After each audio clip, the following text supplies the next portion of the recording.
Cherryberry top albums of the year. It's here. It's finally here. Banger year. First of all, banger year. Probably the hardest to cut off the top 10. Had the most difficult time distinguishing between my 10th favorite and my 11th. It was a huge upset. And on top of the albums, also the songs are incredible, which I never talk about this at the start of the video, but near the end I do top songs also.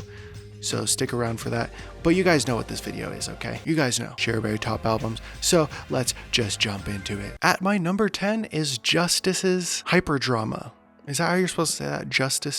Justice dash Hyperdrama. A common theme for all the albums on this list is I think at one point in the year I imagined it being in my top 5, and this is the case for Hyperdrama as well. It's this fantastic electro dance album. It kind of reminds me of like Payday music almost, but also feels like the natural progression of the Cross sound that we got way back in the day, their magnum opus. So I think if you like weirdly Payday music or early Cross music, like, you should definitely check this album out. I think there is something you would love with this album. Each song on this album is distinct from one another, but still has these crazy, elaborate, beautiful transitions that sort of gather everything up into this beautiful run that you feel like is completely seamless. The transition that really strikes me is the one between Incognito and Mannequin Love, which is also two of my favorite songs on this album. Having this very metallic, like dark electro song, and then out of nowhere this ringing, and then it's forever, nothing feels better. You know, it's beautiful. And then it transitions perfectly into the next song. Absolutely love it.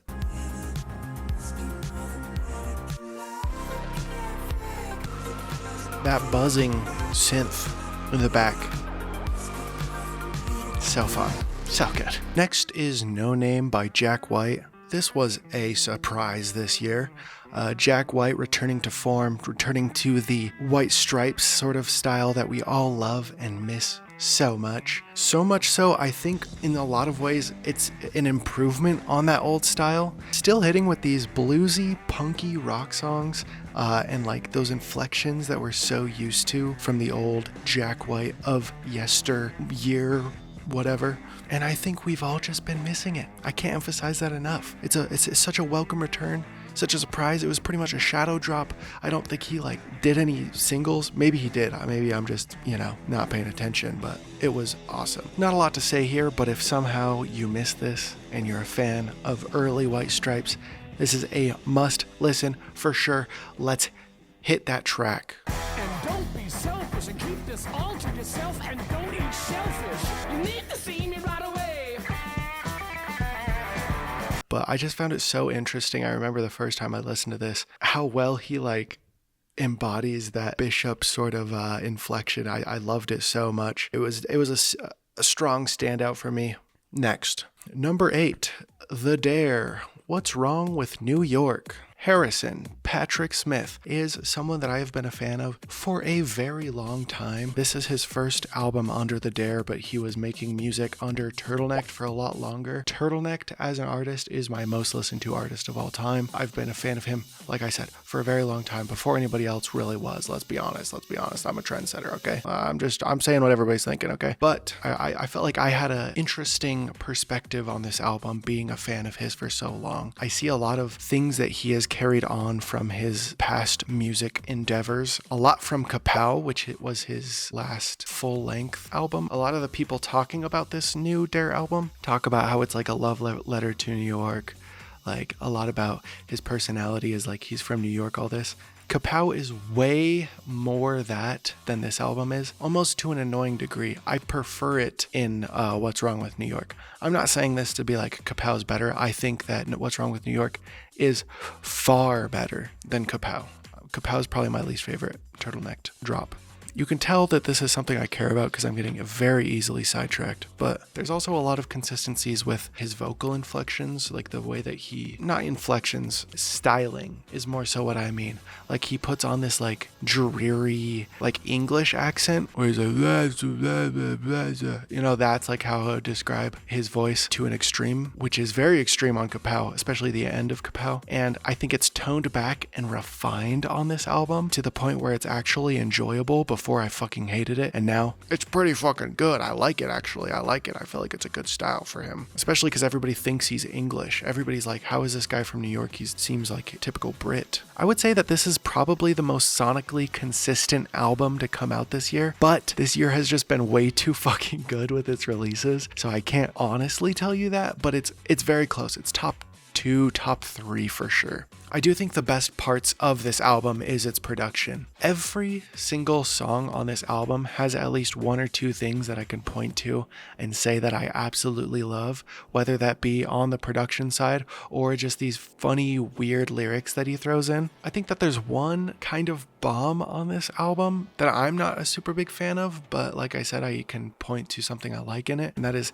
Elevation Love. I think that it's weird with the theming of this album. I didn't talk too much about the theming. It's very party, very sex. Think like the sleazy man version of like what Brat kind of was. Not in idea, but more in execution, more of like Brat Summer sort of vibes. And Elevation Love is like this weird like, oh, I'm thinking about this girl now, and our love means something. Even though he spent like the whole album kind of being a sleaze bag, you know what I'm saying? It just seems random and out of place, out of character, which I do think not many people talk about this. I think that the dare for this album is a character. Like being a fan of Harrison for as long as I have, he saw what was working with girls, and I think that he turned up that side of himself. And I'm hoping that that changes on a new release, a new Dare release. I hope that he doesn't keep the old, suit and tie look forever, and I hope that he changes like the theming of his albums. I don't want him to stick to this one thing because it worked for him this one time, you know what I'm saying? But he's a very creative individual, and I think it's looking good. It's looking good, especially with all the connections he has now. He had #1 song, and he knows who I am also. Did you guys know that? Shout out the Dare. I would listen to Girls, but we actually listened to it last year because it was my song of the year last year. And then my favorite song of the year, Girls by The Dare. And the song technically didn't come out this year, so it would be weird to listen to Girls. Let's listen to, every single time I open this album to listen to any song, it's just like an immediate like fall into the flow state of the album and listen to everything. Okay, now that I'm looking at the track list, it's called Elevation. It's not called Elevation Love, just so you guys know. All right, let's listen to Perfume.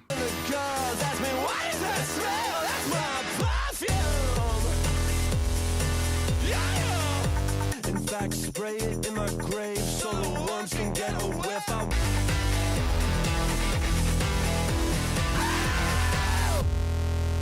Very good song. Very good album. Very good album, guys. It's so good. Okay, also, I remembered this while listening to the song. My favorite live performance of all time, I went to his concert this year at Kilby Court. That was when I talked to him and I was like, hey, I've been a fan of you for a long time. We've talked before, me and him, but it was a while ago. Before he kind of blew up with the whole Guess and Charlie XCX thing. So I was like, hey, do you remember me? And he did, and he seemed just as excited to meet me as I was to meet him. Could just be him, playing the celebrity thing. Probably was, but I felt so special, so happy. And his stage presence, literally electric. If he's like in your city doing a live thing, first of all, they sell out fast. Second of all, you are robbing yourself of a fantastic, life-changing experience, frankly. I think that all of these songs are better live, which I'm not a live, I do not like concerts. This is coming from someone who doesn't like concerts. I think that it is incredible. His energy is electric. It's incredible. Okay, bye. Number 7, JPEG Mafia, I Lie Down My Life for You. For you. It's a long title. I had to read it, guys. Cut me some slack. Okay, Jesus. I think that this album's 2 biggest strengths, I'm going to talk about the first one first. It is a fantastic flow. I think the mark of a great album is when each song doesn't particularly stand out. I think that is great when it does, but for this one, it's like each song does not particularly stand out. I don't find myself reaching for any songs from this catalog, but experiencing them in tandem and back to back literally feels like tenfold what any of these single tracks are. And I think that's just like a testament to the flow and the album craft. And the other one is the production. JPEG Mafia is one of the best producers around in contemporary music, and I also think that this is his best produced album. This is like hard rock almost themed. I think that's fair. It's like hard rock themed. Let's look at what we got here. Oh, also it's got a Brazilian funk sample in it, so that's fun. Oh man, there's so many good songs on this album actually. Okay,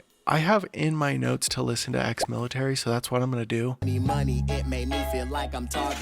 Going up like I'm IDF Nitty. Warrants ain't stopping shit.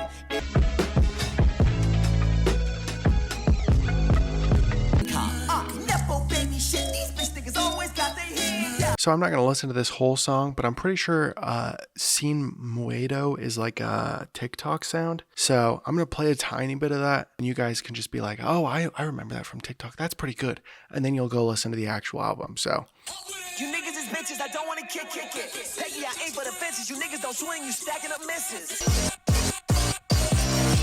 Number 6 is Cemetery, Bloody Angel. This is my most listened to album of the year by a long shot. I don't think it's ever been this far ahead of all the other albums, but my top 3 were all Bloody Angel tracks. This song is like, I don't know, it's like crack for my brain somehow. I don't know how it just hit that exact spot that I love so much, like that Drain Gang sort of feeling, and it has some of the stupidest lyrics ever. But the biggest downside of this album, because like I said, a lot of these were going to be top 5, I saw this as top 2 for a very long time, but I just can't put it that high with how bad those last 2 tracks are. They are like joke tracks almost. Apparently this album is not like super popular with the Cemetery fans, and it kind of makes sense. I've been trying to get into Cemetery for a long time. I've always been fascinated by his like character and his aura, but this was like the most approachable listen for me, the one that seemed the most palatable, the antithesis to Rainbow Bridge 3. But from what I hear about the other bigger fans, they don't really like this one as much. That's probably why it's a lot more palatable. It's not exactly what Cemetery sometimes is, but I think that it does show off his like weird personality super well. There's like these random horror fantasy callbacks in such a way that I would not expect from looking at him on the face value. He says like big ass swords like Bloodborne, and I was like surprised by that. Or like it's like rah rah rah, I'm like Chucky with those cutters, I'm like something with the chainsaw, I'd be racing through the gutter or something like that. He just gives the energy of someone, first of all, very scary, not the type of person you would like really want to be friends with at high school. Almost like school shooter type of vibes, like very like too into slasher flicks, too into the horror stuff, and not for the sake of being scared, but like inspiration almost. That's like the vibe you get from Cemetery. Another classic bar. I don't need drugs cause bitch I'm high on drugs, and I don't need your love cause bitch I'm high on drugs. Banger. The next Shakespeare even. I think that I really got into this through fascination of his character, but I stuck because it's just like a fucking brainworm. We're gonna listen to Parking Lot Scarecrow. This is my most listened to song of the year. I love this song. I also love Bloody Angel and Highlights. Those were the 3 that ended up being my most listened to songs of the year, 1, 2, and 3. But I think that you can't go wrong with any song except for Dead Trees and Get Money and Die.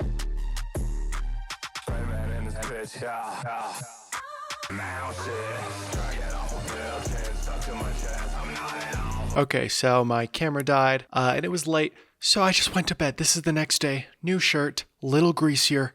The lighting is slightly different because it's earlier in the day now, but it'll probably get darker as this video goes on. But if everything's saved, because like I said, my camera died. If everything's saved, then we did get through the Cemetery part of this video, and we're off to number 5. Ironically, I said earlier in the video, every album on this list I thought was top 5 at some point. This one in the top 5. I actually didn't think that it would be this high at all, but just slowly like snuck up my rankings as the year went on. This is a completely random artist that I found, I think based off of just like Spotify autoplay this year, and I don't know how to say their name. Yolola.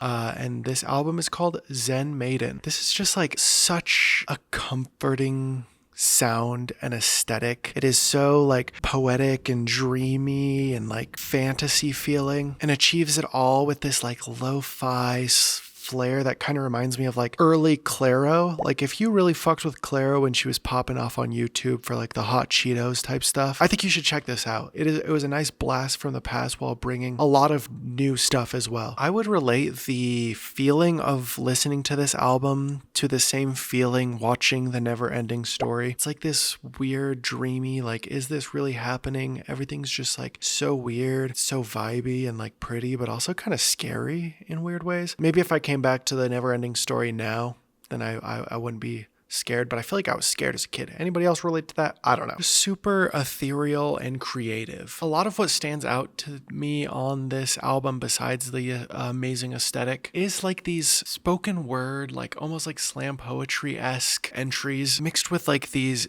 almost earworm, like again, like random little phrases or parts of the song will get stuck in my head. It's like one that always gets stuck in my head is, I call your name in a sharp falsetto. It's like how she starts one of the songs. I think we'll probably listen to that song, but I find myself always repeating it, and it's just annoying, to be honest, to other people, but I love it. That album is incredible. Definitely the one that grew on me the most this year. Give it a shot if you want to listen to something a little bit more underground. Now that I'm looking at it, also, I have a crush on the Loch Ness Monster. Incredible song. I actually might want to do that one. Yeah, just like this breathy, like angelic, knowing sing voice. It's great. Okay, yeah, we'll listen to Sweet Lilac, which has the part that I was talking about. I call your name in a sharp falsetto as I sing in the moonlight. Okay, I paused it. I think I actually want to listen to I Have a Crush on the Loch Ness Monster. That song's so good. He's so far after the rain. Baby, come and live with me. Bye. I wouldn't mind a watery grave with you. I thought that song was more of like an encapsulation of what this album is. It's very much like a silly, fantasy type of setting, but you could be like, how much of this shit is real?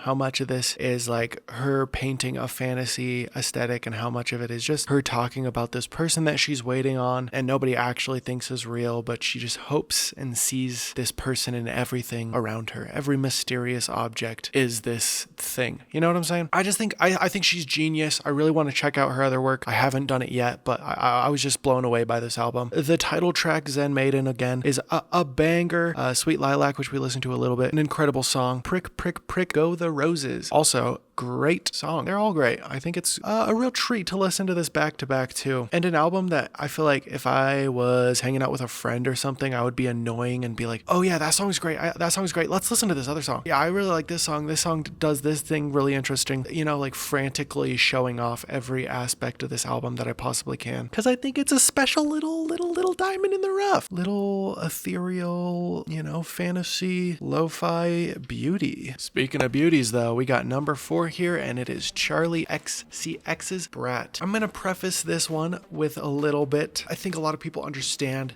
the great things about this album. So I found myself writing about more of the negatives, justifying it not being at the top of my list, basically. I do think this album is incredible and does so much well, but there's also things that people prefer not to look at with this album, in my opinion. I think as a cultural movement, as, an encapsulation of the entire idea, this is top 1 of the year. Culturally, this is top 1 of the year. When we look back in a couple years, Brat Summer was everywhere. I was sad to not hear a Brat song at literally every party I went to this year. I can count on one hand how many parties I went to that didn't have Brat, and it was very noticeable. One of which was like a formal party, and they were playing like either classical or westerns, and I kept asking to play Brat, and they're like, dude, it's not the vibe. But yeah, just to show you that, like, yes, I love Brett, but let's talk about what I actually want to talk about here. First, I do want to make a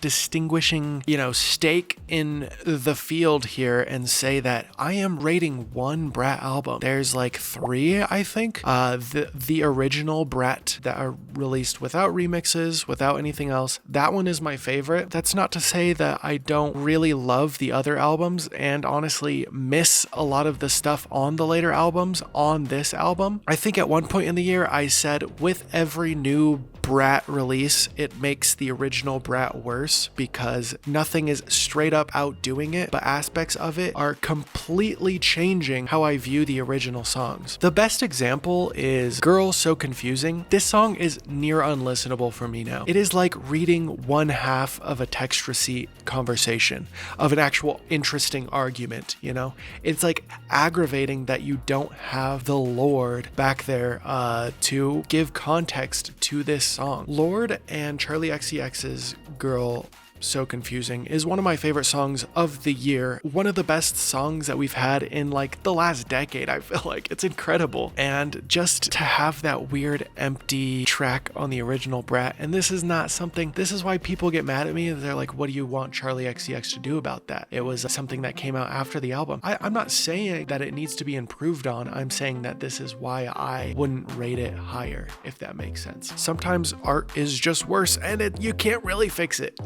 You know what I'm saying? But other songs being as good and as contextually important as they are on the remixes, it makes the originals kind of unbearable to the point of skipping. The original Brat album, let me look at it for sure, but I think there is like a surprising amount of skips that people don't want to talk about. 360 is to the point where it works really well in the album, but I am completely missing one of the biggest bangers of the year, which is the one with Robin and Young Lean. Again, one of my favorite albums or songs of the year, and it's just missing off of the Brat. All of my favorite Brat songs are Brat remixes, but the Brat remix album has so many stinkers on it that I can't justify that being my favorite of the Brat albums. Okay, so let's go through 360. I'm kind of mad on just because I'd rather listen to the other one, so I usually skip that one. Not because it's a bad song or it's a good song, it's a serviceable song, but it just feels weird to listen to. It feels empty. Talk Talk is my least favorite Brat song, I think. I find the chorus unbearable, but the one with Troye Sivan, I am also not a big fan of Troye Sivan, but they turn that track and they make something really interesting out of it. I end up liking that one a lot more. Apple is a bit hard to listen to for me. I think that's just a personal fault. Like, I think I'm at fault there. I think that if I gave that one more time and less TikTok, then I would like it. And I guess that's it. So it's like 3 skippable songs. And Girl So Confusing, which I think has just been demonstrably worse since the remix came out. But I do love the album's like core ideas of being this genuine person, completely owning who you are as a person, not caring about how you appear to other people. It is so vulnerable and genuine, and I think she celebrates her like womanhood. Like, I think there's a lot about being a girl on this album, which is funny because there's so many people that, okay, I didn't want to talk about this, but hello, Editor Barry here. I cut this part of the video because it was kind of cringe. I was just making fun of a small creator who didn't really have the same comprehension of the album that I did, and I was like making fun of that. So, it was cringe. I cut it. Let's go back to the video. But yeah, I just think it's very genuine. It's very to the point. It's very, I am making what I want to make, and fuck you, fuck production, fuck packaging myself for anybody but myself. The album cover is a great example of that. It's just this bright green Arial font. It's like, looks bad. It looks compressed to fucking hell. A lot of the rhyming, like there's not much rhyming. There's just like this stream of consciousness that she enters with this album. I think it's all very thematic, and I love that so much. It's fun to compare this album to something like Crash, which I think Crash is her worst album, where it feels very much like she bent the knee for that album. It's very like over-sexualized cover. The lyrics and the themes of the songs were all very like, this is what you should be doing. This is like how you should make money. And it just came off like disingenuous, at least to me. This is like very bang, I am who I am, everything, and they're all bangers. a lot of them, most of them. All of them as a generalization are bangers. B2B and 365 stick out as like the party must-haves. They are the biggest bangers to me. B2B, I've had like this whole revelation on. I didn't really like it that much at the start, but now it's one of my favorite songs, top 3 for sure. And that's also not to talk about Von Dutch, which is like a generational bitch track. I love this song. Von Dutch is probably my favorite, if not 365 on this album. We'll listen to 365. Also, I will say this, 360, like the parallels between 360 and 365, I fucking love. It feels like an odyssey. It feels like we're coming back to the start, but in like a better, more punchy, more complete and rounded way. I love it so much.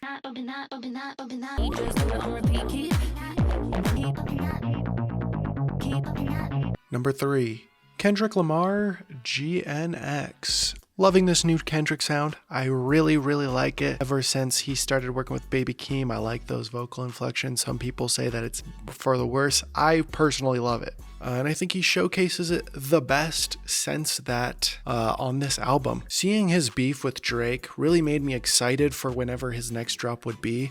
And I remember the day that I found out that he actually had the album drop. I saw it on Twitter. I was in the middle of drawing and I was like, okay, I'm listening to this album now. And it was fantastic. I think a lot of Kendrick's albums kind of end up being about community and greater topics, and him kind of reductively being like kind of like a savior or like a guiding voice or stuff like that. This album seems a lot more about himself, about him, you know, deserving what he's accomplished, his relationship with other people.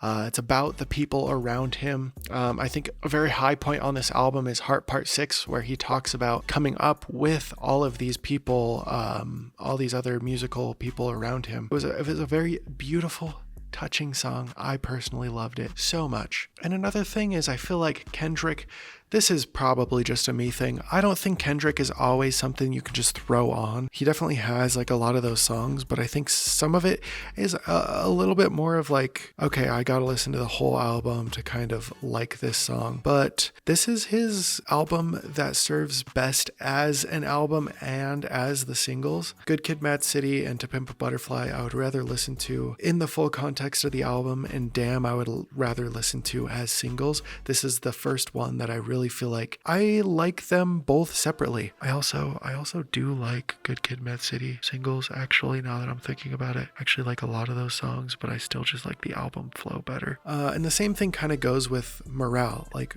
Big Morale and the Mr. Morale and the Big Steppers. Love that album, by the way. Underrated Kendrick album. But that's also another one where I would just prefer to listen to the full run of the album. It's nice to have some Kendrick songs I can throw on a playlist, basically. And part of that is because, and this is my last point, I think, and then we can listen to the music, but it's a lot less lyrically dense. Like, I don't feel like he's doing like these triple entendres, talking about this crazy story, deep in some metaphors and shit like that. What he's saying is, for the most part, what he's saying. If that makes sense.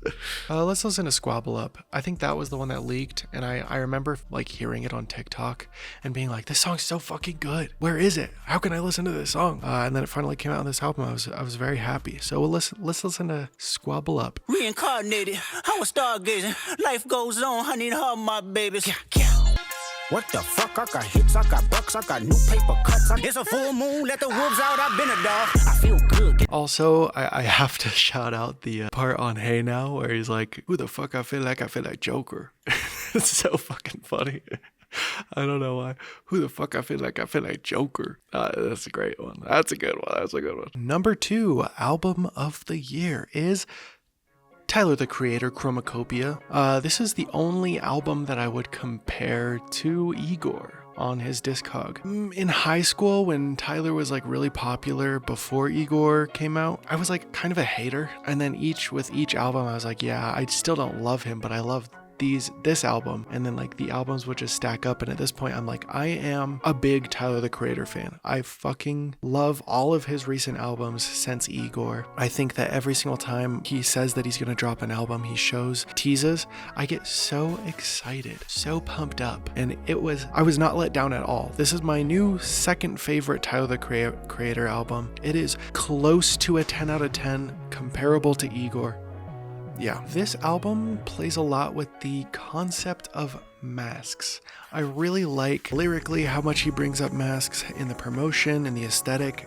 It is all masked. I really fucking love that because for me, this album is mask on, mask off. Like that's kind of the theme. I see a lot of the bangers on this album as mask on, like give the people what they want, and then like the more like trauma dumpy, Judge Judy, Hey Jane, like him, I think are these pretty emotionally vulnerable songs that he puts, you know, right in between Sticky. You know, it goes from Judge Judy to Sticky. It's like this very fucked up song about loving someone who had such terrible mental anguish that she ended up killing herself, and then immediately switching that on to Sticky. It is like pulling the mask down and completely disassociating from the emotional things in his life. Mask on, it's party time, you know what I'm saying? It's sticky time. It's getting sticky, you know what I'm saying? So it's, I don't know. For me, going into this album with that mindset and of trying to identify which songs are him being vulnerable and which songs are putting up a front, kind of, it makes it a super interesting listen. And I really just liked my time thinking about this album while not listening to it, or while listening to it. You know, it's a great album. I don't know. I also think that all of the features on this album are incredible, especially Sticky is like one of my favorite songs on this album, if not my outright favorite. I did not even know that it had a reputation for ruining this album. I fucking love this song. And I think specifically Glorilla, I've had such like I don't know, like I've really liked Glorilla this year. I really liked getting into her music. I think she's amazing on this song. I think Sexy is amazing on this song. I think Lil Wayne is amazing on this song. But that goes for all of the other features on this album. Let's listen to Ratata. I think that specifically while listening to this song, it's almost like him, like if we're doing the whole like mask thing, it's him like beefing himself up and being like growling and barking sort of thing. Like that's how I feel about this song in particular. Let's listen to it. Ratata. Bitch, I'm stepping on the gas, white that's in the green. Bitch, I'm really him. Never in the Hamptons, dick riding in the white fish. I'm going to keep mentions pretty tame. I'm going to do honorable mentions. I'm going to do songs, and I'm going to do a new one, which is Artist of the Year, specifically because I wanted to talk about these two artists that didn't really fit into anything else. So let's talk about that first. Artists of the Year, I actually have Baby Morocco and Bass Victim. I think both of these artists sort of occupy the same, you know, sonic space of just making these fucking amazing danceable tracks. Love it so much. Baby Morocco had bangers this year that didn't make it onto any of my lists, like Bikinis and Trackies. Really Hot. Really Hot is in my top 10 songs, not my top 5. Very early in the year, when I actually first discovered him, he had Automatic. Fantastic song. Fantastic. Just wanted to give him a shout out. I think that there's definitely some places for Baby Morocco to go. And he just dropped an album. I actually haven't listened to it. When did he drop it? So I don't look like too much of a fake. Does it not say on computer Spotify? Oh, December 6th. Okay, so it was this month. Cut me some slack, guys. Cut me some slack. And then the other one, which is Bass Victim. Bass Victim, I actually made a tweet when I listened to Bass Punk. While I was listening to it, I screenshotted it, posted on Twitter. I was like, oh, album of the year. This is crazy. It's so good. And this was after the fourth song, which is called I Like It. And then Vacation, London, and Welcome are all terrible songs. Like, I don't know how they go from some of the best music of the year. Air on My G-String is so fucking iconic and original to me. I don't know any song that sounds like Air on My G-String. I don't know any song that sounds like As Long As, or I Like It, or Wharf Cannery Drift. Like, this is me discovering new genres. I don't know about that, but maybe like a perfect blend of genres that I already love so much. And I think that they needed more attention, both of these artists, but just didn't have anywhere to really place them. Keep an eye on both of them though. Oh, also, Bass Victim dropped 2 singles, Alice and Makes You Wonder. Both of them are also very good. Honorable mentions. We'll talk about the honorable mentions now. While I'm trying to find where I wrote it down, I will talk about Smile, because Smile was one that barely did not make the list. Smile is a song that has 2 of my top 10 songs of the year for sure, very easily. As far as quality, not like listen time, we all know that that's reserved for Cemetery. But yeah, like I think that it like almost sabotages itself. Like the two singles were so incredibly good that dropped for it, Knock Yourself Out and Cheerleader, that it felt like when the album dropped and it wasn't that same aesthetic all the way through, it was a lot more like pop punk than those songs were. I was pretty greatly disappointed by a lot of the songs, but when an album has some of the best music out for the entire year, it's hard to not like want to put it in the album. We'll talk about one of them a little bit later, so I want to avoid talking about that one specifically. But Knock Yourself Out, Cheerleader, Kitsune Mansion Freestyle, one of the other ones. If you know the track listing, then you know probably what's going to be on my top 5 songs. And then Mona Lisa, also Frost Children, always killing it, always featuring with everybody.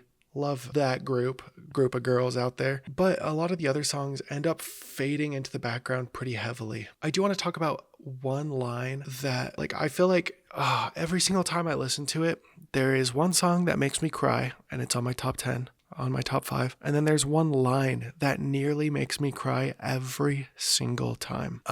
And it's not a lyric, it is him just talking. I think it's on Kitsune Mansion Freestyle. So let me just look at the end just to make sure. Yeah, so okay, there's this concept. Whenever people talk about art as like a medium in general, it makes me very emotional. I'm very connected to that topic and I care a lot about it. I'm very idealistic about it in a lot of ways. And it was nice to have this line that I feel like was very reaffirming to me, and also very like puts it into such a beautiful metaphor. Genuinely don't know if this was on purpose, but every single time I listen to this song, this is all I can think about. He's just kind of talking over the end of the song, and he says, I got my teeth fixed and I regret it so much, man. I'm already getting emotional. This is so stupid. I can't get the teeth that my mom gave me back in my mouth. But it's like part of the beauty of art is the imperfections and the humanness of it, and to almost see himself as like his mom's, art piece for all the effort that she put into him. And I think she's dead now. Like, I'm pretty sure that's what Nurture was about. To feel like you are like disservicing your mom as an artist by getting your teeth fixed and putting you, a person, an imperfect but perfect in your imperfections, and like molding it into what others perceive as perfect. Like, that's what really got me. And every single time I listen to that line, I'm like, wow, like, I don't know, that's just like such a crazy thing to think about. And I don't know, I could be reading into it way too much, but it's also at the same time, I'm like, what does he mean, bro? What else could he mean? This is like just such a beautiful line. I talked way too long about this album. I really wanted it on the list so that I could talk about it. So that's why this is going to get a little bit more. We're just going to talk about the other 3 very passingly. So yeah, it was Smile, the Tease a Korean album. I really liked it. Uchi ended up being one of my favorite songs, just out of nowhere. Wasn't like a huge Tease a Korean fan. I listened to a couple of his old albums, but this one stuck a lot more for me. Next one is the Greep album. I really liked it. I thought I was going to put it on the list, but after like listening to it a couple more times, I'm like, it's not as sticky as I want it to be. I really like a lot of the songs, but it seems so dense, and I just didn't feel like I had time to dive into it as much as I wanted to. I like Holy Holy so much. I mean, I like the album. I would definitely give the album a listen for you guys. And the last one is Yard Act. I thought it was a bit ironic that they talked a lot about like selling out, but it truly felt like they threw their old interesting sound a little bit to the wayside in order to be more palatable. Maybe that's just how I feel. But I miss their first album, to be honest with you. I miss their first one. Even the terrible album cover. Just kidding. I don't miss that album cover. It was so fucking ugly. Okay, top songs of the year. All right, at number 5 is Euphoria by Kendrick Lamar. I would feel remiss to not put this on the list. It was such a cultural moment in the same way that Brat was. I feel like the beef between Drake and Kendrick was so huge this year. For me, it was that first shot that he took with Euphoria that was the most interesting, the best to listen to, everything. I think that sonically, his new album has a lot better to listen to songs, but this one was such a moment, so fucking good. There is just 2 things I'm kind of weird about on this album. One is like the way he delivers the line about surrounding himself with like not real women or something like that. I didn't like that line. I didn't like the way it was phrased. It just seems rude to people who aren't Drake. It's like, go for Drake, bro. Unless he's talking about underage. I don't know. It's just hard to read. I feel like he could have set it up a lot better. And the other one is like that. I hate that. It sounds so cheap. It sounds so $3. I hate that sound. You guys know Harlow Jackson's Nail Tech? How it sounded like just a super cheap version of Industry Baby's horns? That's how this song is, but turned way up. Not the whole song, just that little part. Besides that, the song is great and I love it a lot. Next one is a cheat. This is actually a top 6 because I have Girl So Confusing featuring Lorde and 360 featuring Robin and Young Lean. Had these two right next to each other, if you made me pick one to go first, I would pick Girl So Confusing, but I like that they're in the same album so I can group them up so nicely. I've talked a lot about why I really like the Lorde album. 360 is just so fun. It is like the most listenable, fun little romp. One of my most listened to songs of the year. The song that I want playing at the party, and it's like, what is Young Lean saying? It's like, Robin and Charlie pull up to the party, 3 white lines and the lime of the Bacardi. I love that. I love that. It's so fun. It's so fun. I imagine it with little emojis next to each of like the nouns. I love that. I love it. Speaking of I love it, we got I Love It by Bass Victim at number 3. I Like It is what it's called. I Like It any other year would probably be my number 1. And the fact that it's beat out by 2 other amazing songs is crazy. This crazy club banger, so fucking danceable. Every single time I show someone this at a party, they're immediately in love with it, as I was when I was first listening to it. Fantastic song. Easier to Love You by Porter Robinson. I explained that there's a Porter Robinson song on this top 5, and it's Easier to Love You. Such an emotional, like, self-acceptance song posed as this love song to his past self, wishing he could see himself back then as he does now. And I don't know, it's just it's beautiful, beautiful song. And last, number 1 song of 2024 is Petco by Cassandra Jenkins. I had Cassandra Jenkins on one of my past albums of the year. I think she's an incredible artist. This album did not stand out to me quite as much as An Overview on Phenomenal Nature, but this one song about loneliness and helplessness just like was so crushing, so well put. She knows that even going to the pet store to look at all these animals will not cure her loneliness, but maybe just help her feel less alone, is quite heartbreaking. And it's also very interesting the way that the sound surrounds this song. It constantly builds and swells, and with every swell and noisy moment, you feel the anxiety building, and there's almost like exhales on this song where everything calms down so much, and she whispers to you, like, it's almost like a quiet reflection and processing moment, and like, okay, calm down, collect yourself, address like why you feel like this. I love it. Number 1 album of the year, I think. Do I have anything else to mention? No, I don't want to.